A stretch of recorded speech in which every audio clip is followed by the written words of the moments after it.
안녕하세요, 돈되는 상식입니다. 오늘은 운전면허와 관련된 내용인데요, 운전면허는 있지만 운전을 하지 않더라도 또는 장롱면허라도 상관없이 누구나 무조건 신청해 두셔야 하는 제도에 대해서 말씀드리려고 하는데요, 물론 알고 계신 분도 있겠지만 10명 중 8명은 신청하고 있지 않기 때문에 영상을 보신다면 지금이라도 신청해 두셨으면 좋겠습니다. 시청하시면서 좋아요 한 번씩 꼭 눌러주세요. 사실 운전면허 시험을 치르고 운전면허증을 막 취득한 이후에도 이런 제도에 대해서 이야기해주는 사람이 없는데요, 때문에 저도 오랜 기간 이렇게 좋은 혜택을 놓치고 있었습니다. 운전을 하는 분이라면 본인도 모르게 교통법규 위반을 하게 될 수 있는데요, 신호위반이나 과속, 어린이 보호구역에서의 교통법규 위반, 주정차 위반 등으로 벌점이 쌓이다 보면 어느 순간 면허정지 처분 대상이 될 수 있습니다.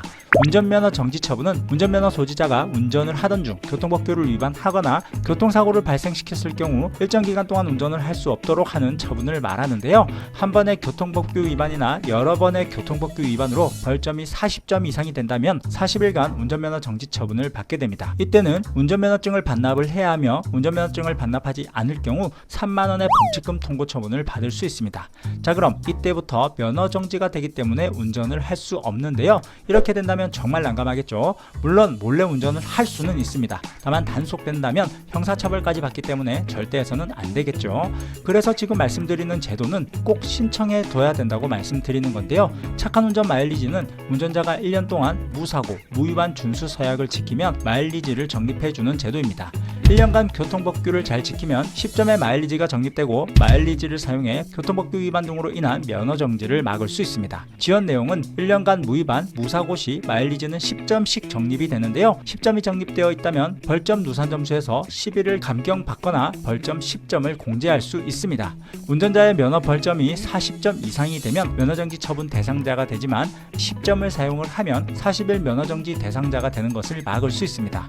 예를 들어 누적 벌점 합계 점수가 49점이라면 10점을 공제해서 39점으로 면허정지를 면할 수 있게 되는 거죠. 때문에 운전자라면 혹시 모를 사고나 위반에 대비해 꼭 신청해 두는 것이 좋겠네요. 다만 제외되는 사유도 있습니다. 사회적으로 문제가 되고 있는 4가지 사유가 있는데요, 사망사고, 음주운전, 난폭운전, 보복운전, 이 4가지 사유에 해당되는 면허정지 이력이 있다면 해당 서비스는 이용할 수 없습니다.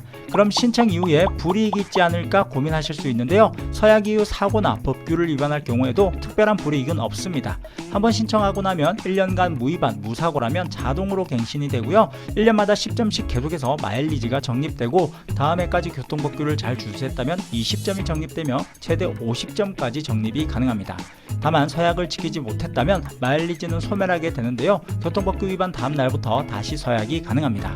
신청 방법은 온라인, 오프라인 2가지가 있는데요, 오프라인은 신청자 본인의 운전면허증을 지참 후 경찰서나 지구대 방문을 하시면 되고, 온라인은 경찰청 교통민원 24에서 로그인을 하신 이후에 화면 아래에서 착한 운전 마일리지를 클릭 후 아래에 무위반, 무사고 서약 신청 버튼을 누르시면 신청이 완료됩니다. 다만 2020년 9월 25일 이후 범칙금 또는 과태료 미납금이 있으면 서약 등록은 불가하다는 점 참고하시면 되겠습니다. 그럼 오늘은 운전면허 소지자라면 장롱면허 소지자라도 누구나 신청할 수 있는 제도에 대해서 말씀드렸는데요, 물론 알고 계신 분도 있겠지만 아직 많은 분들이 신청하지 않고 있기에 오늘 영상 보셨다면 꼭 신청해 두시면 좋겠네요. 오늘 영상은 여기까지 할게요.